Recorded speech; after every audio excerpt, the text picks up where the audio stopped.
नमस्कार, जय श्री राम, हर हर महादेव। तो दर्शकों, आज की कहानी कंट्री ऑफ ब्लाइंड्स से शुरू होती है, अंधों का देश। आप कहेंगे कि नहीं, हमने ये कहानी पढ़ी है। नहीं, आपने पढ़ी होगी, अभिषेक वाली कहानी नहीं सुनी है। एक पर्वतारोही अचानक एक ऐसे देश में गिर जाता है, जहां पर सुबह-शाम एक ही नारा लगता था और कुछ बातें कह दी गई थी, भई नारे के अलावे किसी का भी किया, तो काट देंगे, खतना हो जाएगा। नहीं समझे? एक पर्वतारोही जो गिरा एक देश में, तो उस देश में कुछ ऐसे अंधे रहते थे जो अक्ल से अंधे थे, जो कहते थे कि फ्लैट अर्थ सोसाइटी है, ये धरती जो है वो पूरी की तरह फ्लैट है।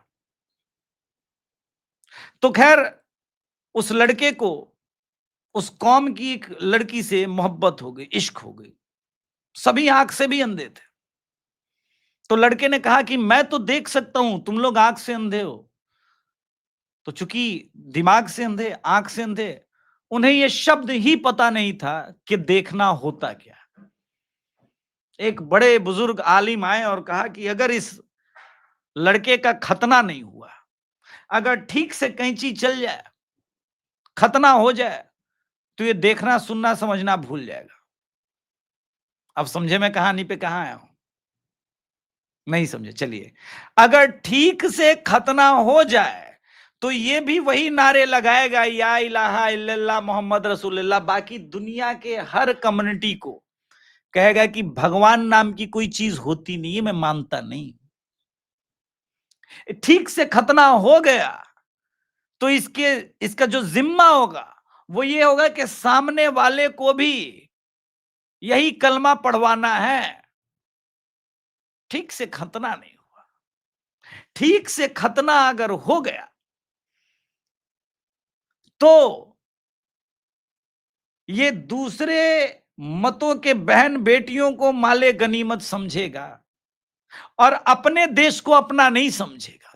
ठीक से खतना हो गया तो अपने देश को अपना नहीं समझेगा।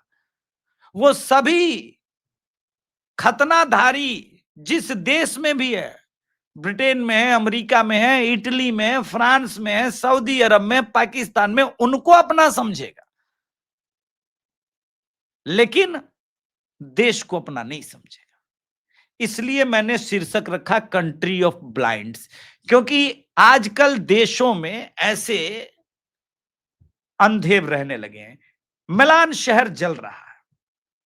आऊंगा अभी भारत पे ही, पहले इसको तो कह लें। मिलान शहर जल रहा है गुरु, ठीक है। शहर के अंदर वो सारी चीजें हो रही हैं जो नहीं होनी चाहिए। कमाल की बात यह है कि इस शहर को जो जला रहे हैं, वो कौन है? पूरी तरह से युद्ध क्षेत्र बन गया है। पहले इटली में वामपंथी सरकार ने बांग्लादेशी, सीरिया सहित तमाम आंख के अंधों को शरण दिया। बाद में बर्लुस्कोनी की सरकार ने इटली के फैक्ट्री में काम करने के लिए सस्ते मजदूर के लिए इनको खूब बसाया, जैसे बांग्लादेश से पूरे भारत में बसाया। अति वामपंथी कार्यकर्ता और मुस्लिम शरणार्थियों के गिरोह ने मिलकर के शहर में दंगा शुरू कर दिया। क्यों? क्योंकि इटली की सरकार में, मेलोनी सरकार ने कहा कि भाई हम फिलिस्तीन को मान्यता नहीं देंगे, जला दो। सुना सुना सा लग रहा है। अरे आप लोग तो रोज देखते हैं महाराज, आप लोग की तो हड्डियों में पानी भर गया है। 1989 में कश्मीर में सुनाई पड़ा, फिर उसके बाद शाहीन बाग के नाम पे सुनाई पड़ा, फिर उसके बाद सरजील इमाम ने चिकन ने काटने की बात की, फिर सीए के नाम पर बंगाल जला, फिर बंगाल चुनाव के बाद बंगाल जला, रिजल्ट के बाद हिंदू बहन बेटियों के साथ। उसके बाद अभी विजयादशमी हो रही है, आने वाली है, नवरात्रि चल रहा है, तो पूर्णिया में दुर्गा माता की प्रतिमा के साथ ऐसा हुआ। पूरे देश में ये चल रहा है, आई लव मोहम्मद। दिक्कत यहां नहीं है। आप क्या बात कर रहे हैं महाराज? आप कीजिए, आप मोहम्मद साहब से प्रेम कर लीजिए, मुझे यहां तक कोई दिक्कत नहीं है, किंतु देश तो संविधान से चलेगा ना। देश संविधान से चलेगा। ये शाहीन बाग के तर्ज पर हर पूरे भारत में शुरू हो गया है, उसमें कोई दिक्कत नहीं है। किंतु आप गोधरा में जो पुलिस के साथ अराजकता की, जी हां, दी घटना की, उस पर तो भाई चुप्पी नहीं साध सकता मैं ना। इसलिए कंट्री ऑफ ब्लाइंड्स में रहने वाले आलिम और मौलवी ये जो खतना करने का जो तुम्हारा ट्रिक है, ये ट्रिक नहीं ना चलने देंगे। ये ट्रिक नहीं चलेगा कि सबको अपनी तरह अंधा बनाओ। आपका मन है आप कीजिए भैया, कौन मना कर रहा है, लेकिन आप इस देश में लोगों को धमका नहीं सकते। इस देश में आप ये नहीं कह सकते कि यही मानना होगा, नहीं तो हम बवाल काट देंगे। ये सब नहीं चलेगा। आपको मैं बताऊं, एक अदिति त्यागी जी की रिपोर्ट है। ये रिपोर्ट कितनी खतरनाक है आपके सामने मैं बता रहा हूं। आप चैलेंजेस समझ लीजिए, दो तरफा चैलेंजेस है। सप्ताह में एक बार चर्च जाते हैं, पैसे मिलते हैं, चावल मिलते हैं, और मेरे पति को 500-500 रुपए मिलते हैं। बच्चों को कपड़ा मिलता है। पहले हम शिव जी की पूजा करते थे, अब यीशु मसीह की प्रार्थना करते हैं। मैं वनवासी समाज के मुद्दों को समझने के लिए बिहार में उनके गांव गई थी, पप्पन मिली। ये सीधे साधे लोग, इजी टारगेट है। अब बोलिए, देश में धर्मांतरण विरोधी कानून जो राजस्थान में बना है, उसी तर्ज पर पूरे देश में आवश्यकता है कि नहीं? अभिषेक कहेगा तो भाई लोग कहेंगे कि भैया अभिषेक जो है सिख उल अर नहीं है। थोड़ा सा अरबी टच लगता है ना, सिख उल अर में, सिख उल अरिज्म, अरबी टच लगता है। वह अरबी टच से तो खैर अलग अलग बातें हो जाएंगी, किंतु हमको यह समझना होगा कि कहानी कहां चल रही है। आई लव मोहम्मद, बहुत अच्छी बात है, लेकिन मैं ये जो बुरके में स्टोर में घुस करके चोरी करने की आदत है, ये क्यों नहीं जाती? ये बुरका पहन करके स्टोर में चोरी करोगी तुम?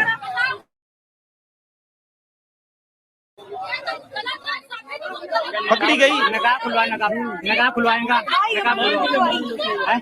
अब क्यों मुंह छुपा रही है?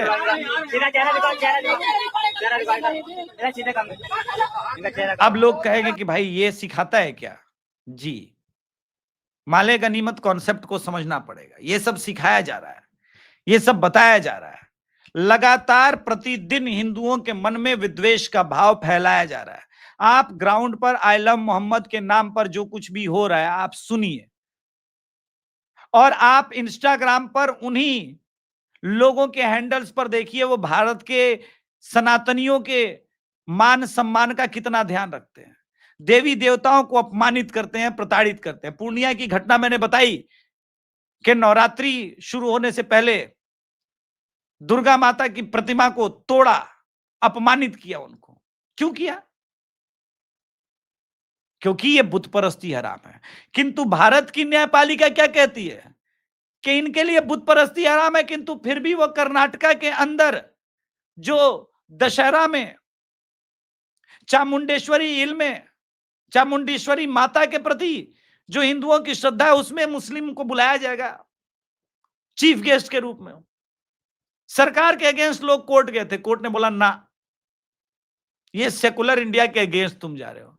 अरे भाई वो बुत परस्त है ही नहीं, वो कहती है बुत परस्ती हराम है, समझो बात को। लेकिन फिर भी ये करना है क्योंकि आपको लगता है कि आप माय लॉर्ड हैं। ये माय लॉर्ड टर्म ही साला खत्म हो जाना चाहिए इस देश से। आज इटली जल रहा है, फ्रांस जला, जर्मनी जला, भारत भी उसी तर्ज पर है, और भारत ज्यादा रिस्क मोड में है। ये तो संघ बजरंग दल वीएचपी है, मोदी योगी का सत्ता है कि ये हो नहीं पा रहा है, वरना चीजें बहुत नजदीक आ चुकी हैं। इस बात को समझा जाए। जी,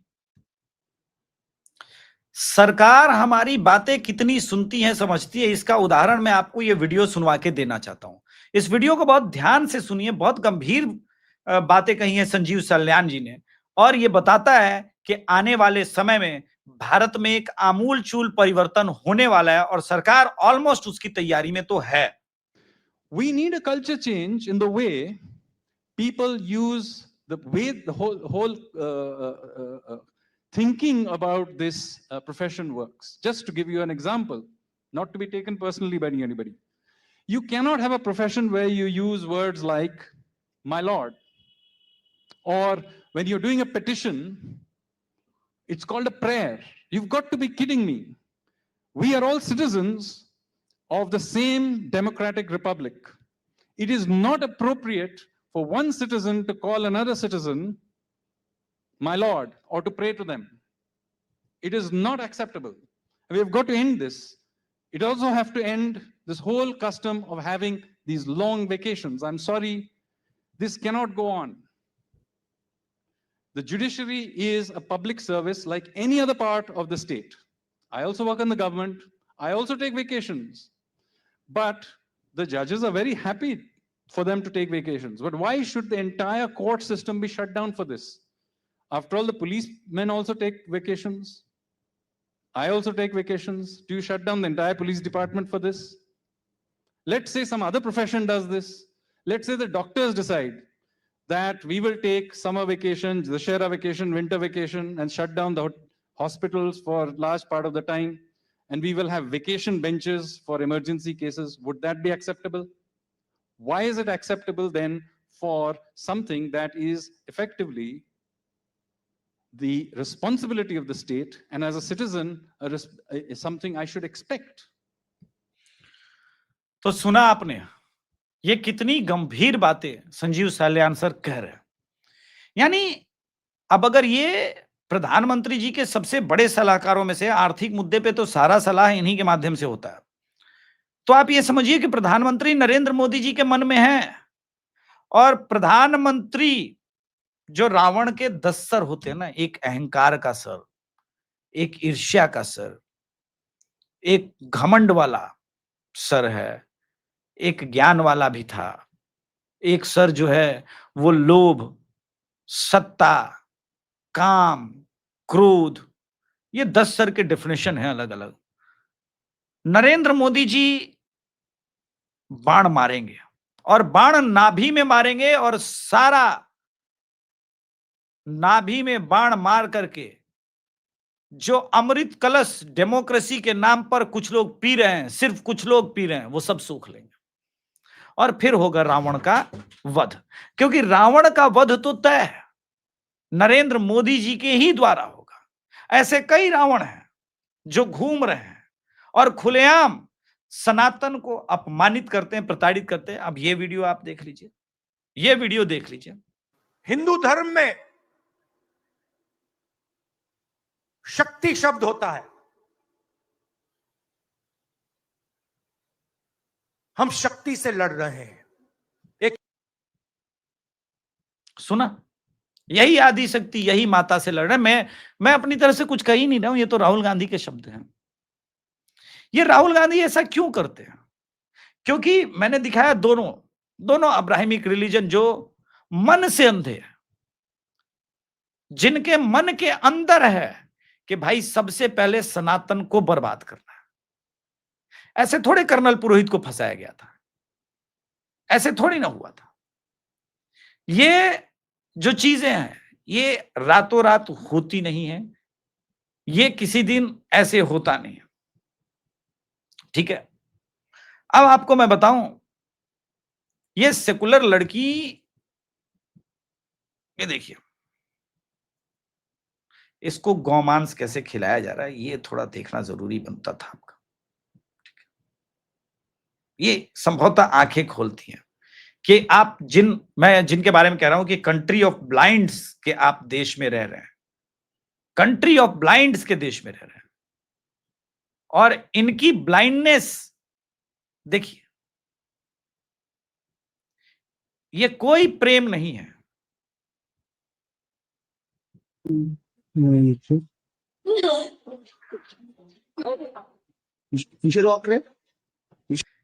ये बांग्लादेश में रहे, पाकिस्तान में रहे, भारत में रहे, ऑस्ट्रेलिया में रहे, इटली में रहे, कहीं भी रहेंगे, इनके आंखों पर एक पट्टी है जो सामने वाले मनुष्य को तब तक मनुष्य मानने को तैयार नहीं है जब तक उसका खतना ना हो जाए। इसलिए मैंने कंट्री ऑफ ब्लाइंड्स बोला है। और इसमें बाबा साहब अंबेडकर ने स्पष्ट रूप से कह दिया कि भैया ये एक सर्कल है, इस सर्कल के अंदर जितने लोग हैं वो अपने हैं और सर्कल के बाहर जो है वो काफिर है। और ये जो परिस्थिति है, ये परिस्थिति गंभीर परिस्थिति है भारत के लिए। अगर आप देखेंगे तो ये परिस्थिति बहुत ही गंभीर, चिंताजनक परिस्थिति है और इस पर हमको और आपको मिलकर कार्य करना होगा। भारत सिर्फ अंधों का देश नहीं है, ये गलतफहमी आप निकाल लीजिए। क्योंकि भारत के अंदर जिस कश्मीर में अशोक एम्बलम को तोड़ा गया, अपमानित किया गया, वहीं भारत में गुजरात के अंदर ऑपरेशन सिंदूर पर नृत्य हो रहा है। इसको भी आप देखिए, सुनिए, थोड़ा मजा लीजिए।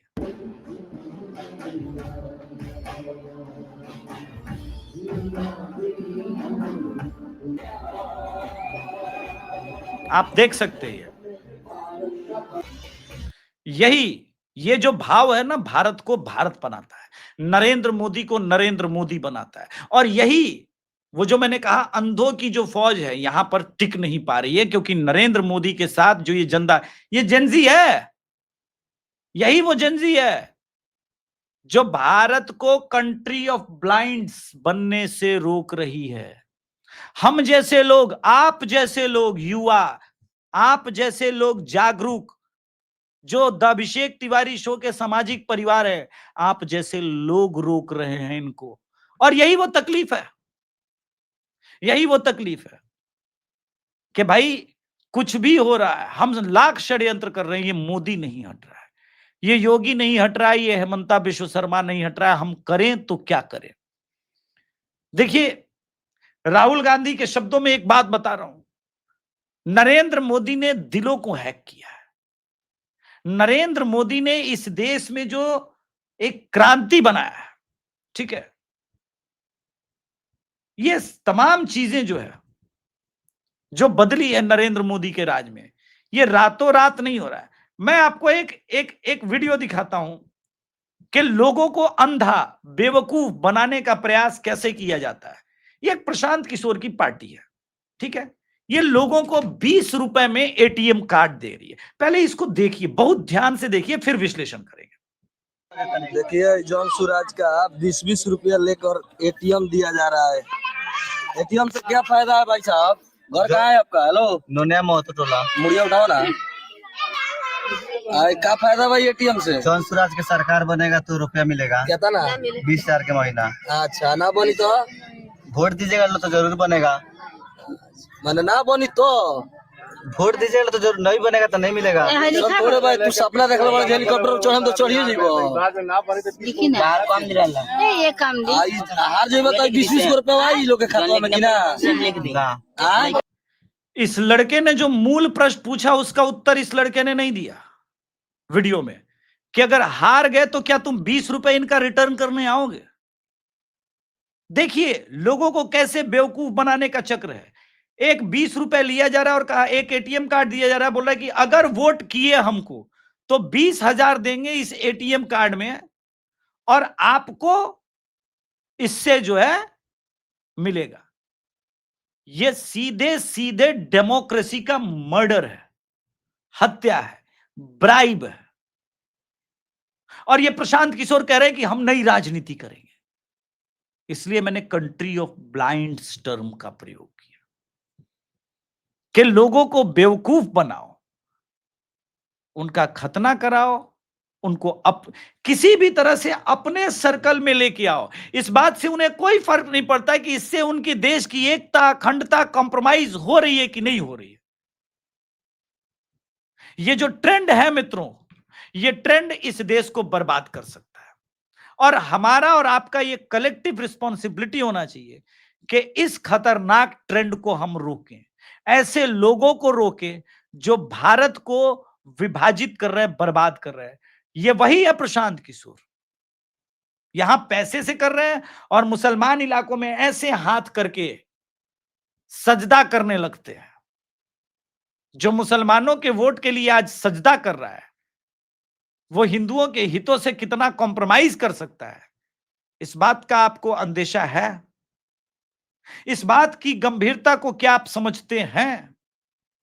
ये वो लोग हैं, लालू प्रसाद यादव, राहुल गांधी, तेजस्वी यादव, अखिलेश यादव, ये वो लोग हैं जो आपको कंट्री ऑफ ब्लाइंड्स के सर्कल में लेके जाना चाहते हैं। कहानी का मर्म समझ रहे हैं? ये वो लोग हैं जो आपका खतना करा करके वो निकाह कराना चाहते हैं खूबसूरत युवती से। वो मिलेगी या नहीं मिलेगी सेकेंडरी है, लेकिन ये वही लोग हैं जो आपका खतना करवाना चाहते हैं, इसमें कोई संदेह नहीं है, क्योंकि इनको ये बात समझ में आ गई है कि देखना जैसा कोई शब्द ही नहीं है।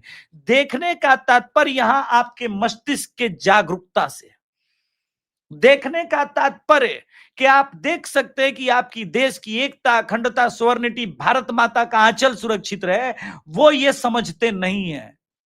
ये प्राइवेट कंपनी है और प्राइवेट कंपनी शासन करने के नाम पर आपके देश की एकता, अखंडता को बर्बाद कर लेगी। आज जैसे मलान जल रहा है, ये चाहते हैं जैसे बांग्लादेश जला, नेपाल जला, मलान जल रहा है, ये चाहते हैं कि भारत में भी वो आग की लपटें पहुंचे। लेकिन जब तक अभिषेक तिवारी जीवित है, ये होने नहीं देगा।